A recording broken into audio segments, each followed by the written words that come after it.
Hola, mi nombre es Gonzalo, soy licenciado en Filosofía y en este video quisiera contribuir a la discusión sobre el movimiento aceleracionista contextualizando un pasaje de El Antiedipo, una obra que Gilles Deleuze y Félix Guattari publican en 1972. Este pasaje, creo yo, constituye el antecedente más directo del aceleracionismo.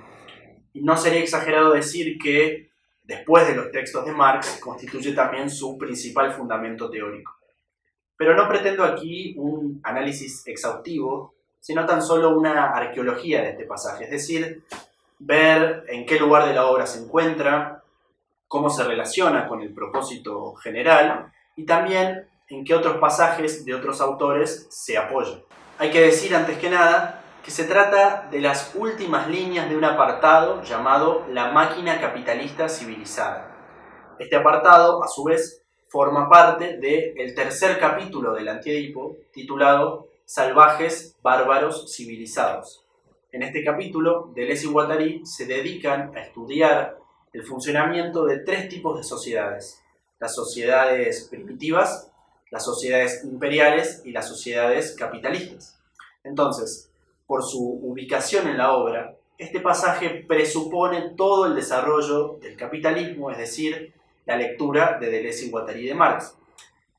Y se ubica allí donde surge la pregunta por la posibilidad de algún futuro revolucionario por fuera del capitalismo. Ahora sí, entonces, leo el pasaje. Dicen Deleuze y Guattari: pero, ¿qué vía revolucionaria? ¿Hay alguna? ¿Retirarse del mercado mundial, como aconseja Samir Amin a los países del tercer mundo, en una curiosa renovación de la solución económica fascista? ¿O bien ir en sentido contrario? Es decir, ir aún más lejos en el movimiento del mercado, de la descodificación y de la desterritorialización, pues tal vez los flujos no están aún bastante desterritorializados, bastante descodificados, desde el punto de vista de una teoría y una práctica de los flujos de alto nivel esquizofrénico. No retirarse del proceso, sino ir más lejos, acelerar el proceso, como decía Nietzsche. En verdad, en esta materia todavía no hemos visto nada. Para analizar este pasaje vamos a tomar dos ejes. Necesitamos saber qué es esto de descodificación y desterritorialización, ya que constituye el movimiento que es necesario acelerar. Pero también, según otro eje, vamos a tomar los nombres propios de Nietzsche, el filósofo al que se atribuye la expresión acelerar el proceso, y Samir Amin, un pensador neomarxista de origen egipcio. Comencemos por Nietzsche. No vamos a detenernos mucho en él, pero es importante mencionarlo como una fuente importante del aceleracionismo y también como quien da de alguna manera el diagnóstico y la idea principal. En un pasaje póstumo de 1887, titulado Los fuertes del porvenir, Nietzsche decía lo siguiente: la igualación del hombre europeo es hoy el gran proceso irreversible. Debería acelerárselo todavía más. Según evaluaba Nietzsche, la sociedad de su época se encontraba sumida en una profunda transformación que le impedía existir por sí misma. El desarrollo de la ciencia y de la economía habían montado un mecanismo de explotación que le impedía a la sociedad funcionar según su estructura institucional. La sociedad ya no era capaz de forjar a sus miembros como instrumentos para sus propios fines, sino que había devenido el medio donde se cumplen fines que le son externos. Nietzsche propone entonces un contramovimiento para superar este proceso de mecanización de la humanidad. La paradoja es que este movimiento depende de aquello mismo que busca superar, es decir, la creciente mediocridad de la humanidad o la igualación del hombre europeo. Mientras este proceso se desarrolla, es posible para Nietzsche cultivar la singularidad de aquellos que superarán este estadio de la humanidad mediante su capacidad para fijarse metas, responsabilizarse por sus acciones y crear nuevos valores. Más allá de las ideas de Nietzsche, es importante retener este diagnóstico según el cual la mecanización de la sociedad es un proceso irreversible. Llegamos entonces a la parte principal de nuestro video, la lectura de Deleuze y Guattari de Marx, y nos vamos a estructurar en 3 momentos con 3 citas de Marx, de las que se valen los autores a lo largo del Antiedipo. La primera representa de alguna manera el punto de partida de la obra. La segunda habla sobre el nacimiento del capitalismo y la tercera sobre sus límites internos. Esta primera cita entonces viene de los manuscritos económico-filosóficos de 1844 y en ella Marx dice lo siguiente: así como es la sociedad misma la que produce al hombre en cuanto hombre, así también es producida por él. La sociedad es, pues, la plena unidad esencial del hombre con la naturaleza. Me interesa retener aquí que para Marx la identidad entre humanidad y naturaleza se da en la autoproducción social, es decir, humanidad y naturaleza no como realidades diferentes, sino como dimensiones de un mismo proceso que en el Antiedipo recibe el nombre de deseo. Para Deleuze y Guattari, el deseo es la unidad de la naturaleza y la historia. No es ni exclusivamente antropológico ni exclusivamente natural. Siguiendo Marx, entonces van a postular una relación de inmanencia entre el deseo, la naturaleza y lo social. Una identidad de la economía libidinal y la economía social en una suerte de economía general de la cual la economía social no es más que un estrato. Esta importante idea del deseo como proceso productivo es para Deleuze y Guattari el aporte fundamental del freudismo. Lo que ellos van a negar, no obstante, es que el deseo tenga una legalidad o una causalidad propia, por ejemplo, del orden de lo representativo. Y esta crítica tiene importantes consecuencias a la hora de analizar el deseo, es decir, de analizar sus formaciones y sus complejos. Si, como dijimos, el programa del Antiedipo es llevar adelante un análisis inmanente del deseo, hay que recordar que en tanto causa inmanente, el deseo se integra, se actualiza y se determina con sus propios efectos. Por eso es que, por este carácter procesual, no es que puede definirse un área de la realidad y llamarla psíquica. El punto de partida del Antiedipo es que el deseo, el análisis del deseo es inmediatamente histórico, político y social, y que por lo tanto la producción deseante es directamente política, histórica y social. A partir de este principio, Deleuze y Guattari pasan a clasificar las sociedades según sus formas de producción deseante y de producción social. Lo que buscan despejar, en definitiva, son las relaciones de inmanencia entre ambas, las condiciones de posibilidad de esas relaciones inmanentes. En definitiva, se trata de comprender toda una suerte de interacciones y condicionamientos que son las formas por las cuales las sociedades reprimen la producción inconsciente y la producción inconsciente inviste directamente lo social. Pasemos ahora a nuestra segunda cita de Marx. Es un pasaje del Capital que ilustra el nacimiento del capitalismo, es decir, el montaje de esta máquina de mente por la cual el capital es capaz de extraer valor del trabajo como un vampiro de un cuerpo vivo.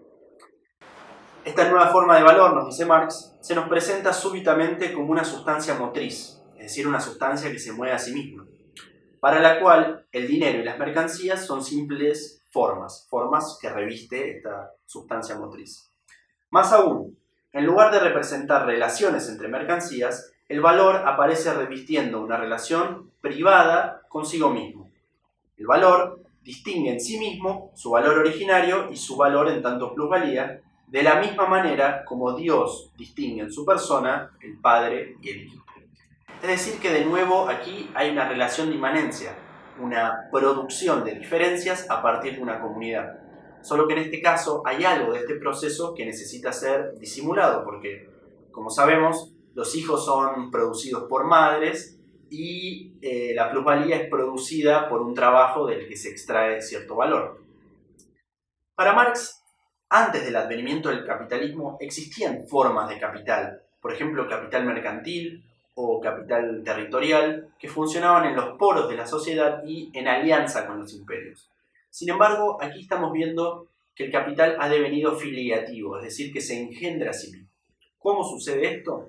Bueno, habría que recordar que para Deleuze y Guattari todas las sociedades funcionan codificando los flujos que las atraviesan, es decir, cortando estos flujos y extrayendo de ellos algunas características que pueden reconocer y que funcionan en relación a los otros códigos que la sociedad utiliza.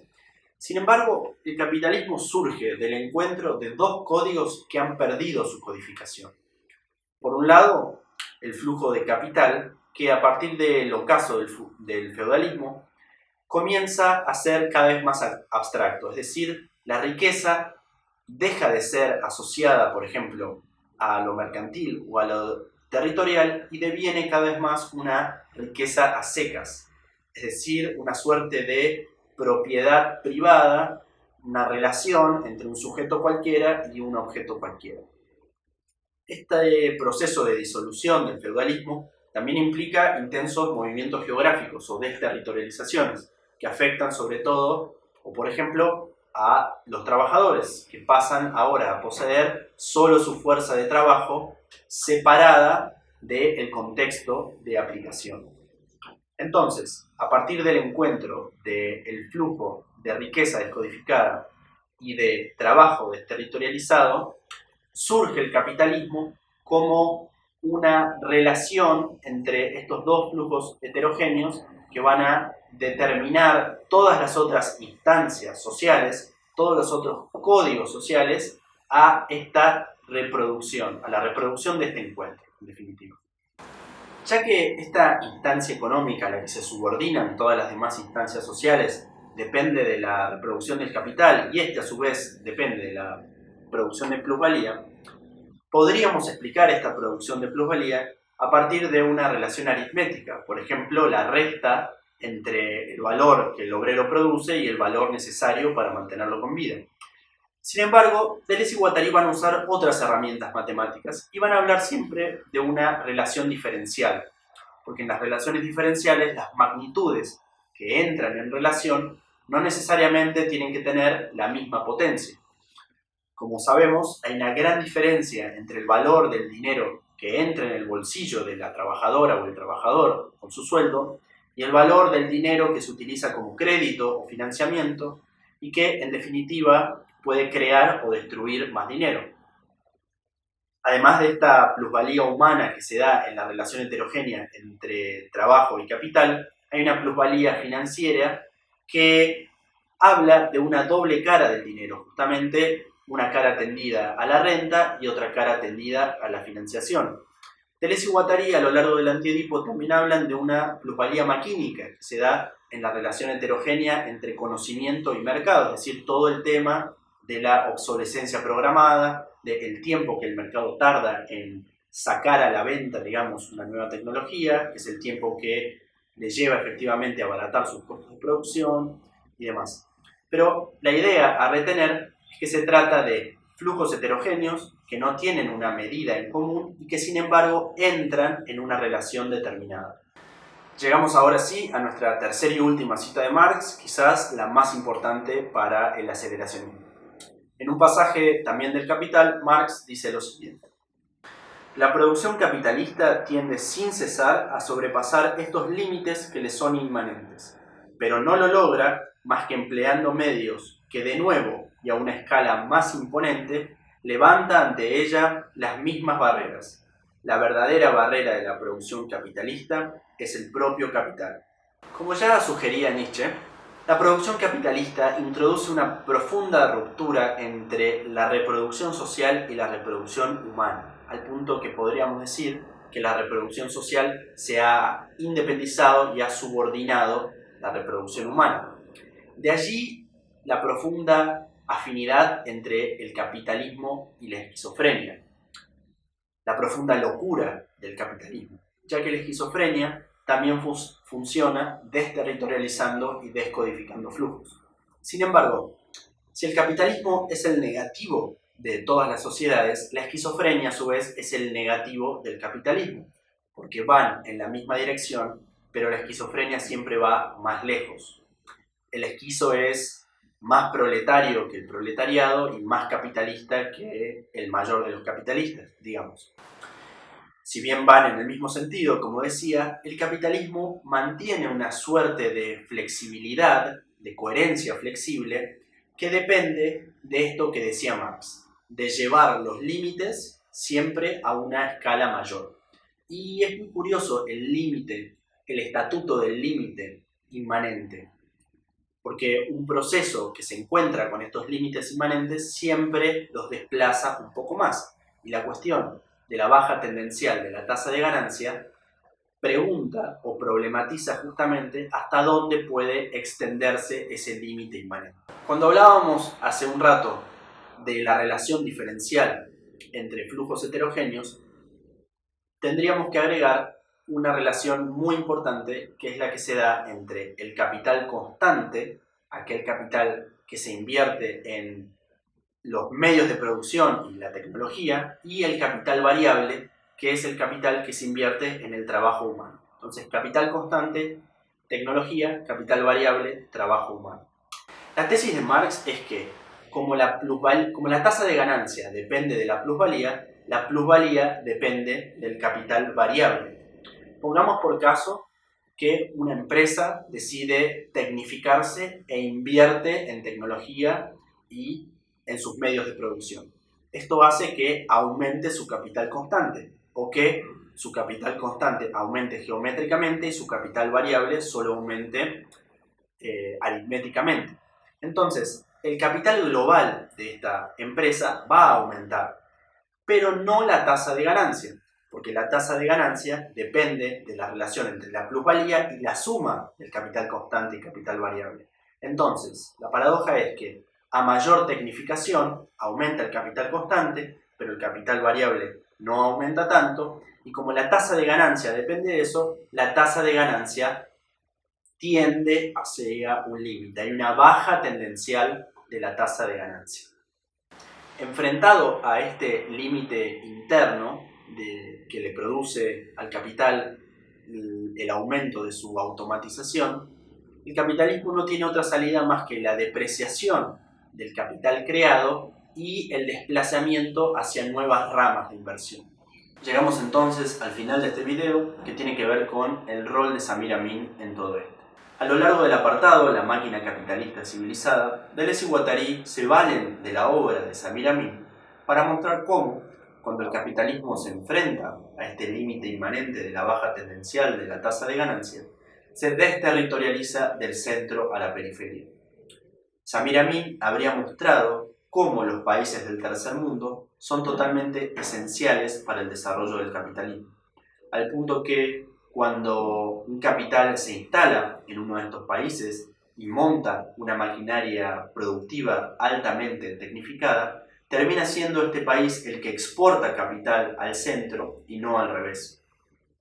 Lo que le interesa a Samir Amin, entre otras cosas, es mostrar cómo en las zonas de subdesarrollo pueden convivir perfectamente relaciones de producción que parecen arcaicas, como ser relaciones feudales o esclavistas, con procesos productivos altamente modernos y tecnificados.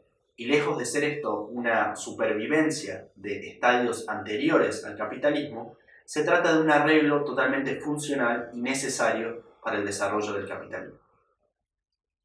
Ahora bien, cada vez que Deleuze utiliza, sobre todo en sus clases, esta tesis de Samir Amin, se ve en la necesidad de adjuntar un pequeño contrapunto, como si lo siguiese en todo excepto en la conclusión, ya que, como recordarán del principio de este video, Samir Amin aconsejaba a los países del tercer mundo retirarse del mercado mundial.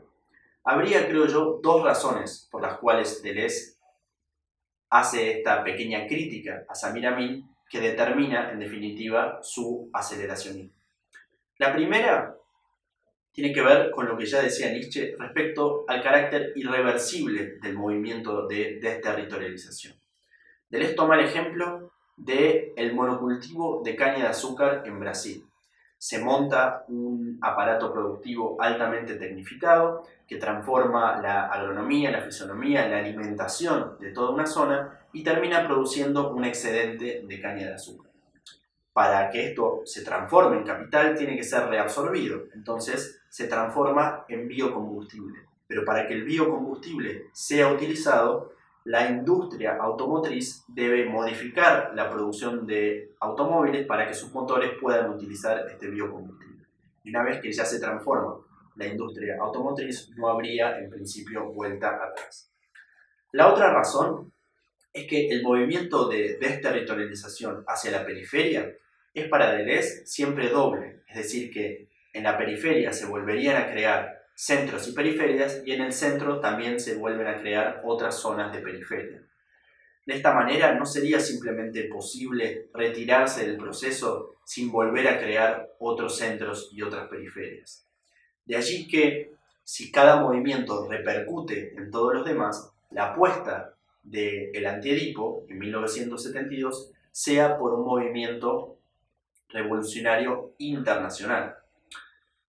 Creo que con estas ideas tenemos suficiente entonces para contextualizar el pasaje, pero me parecería importante retener entonces estos dos ejes que atravesamos a lo largo del video.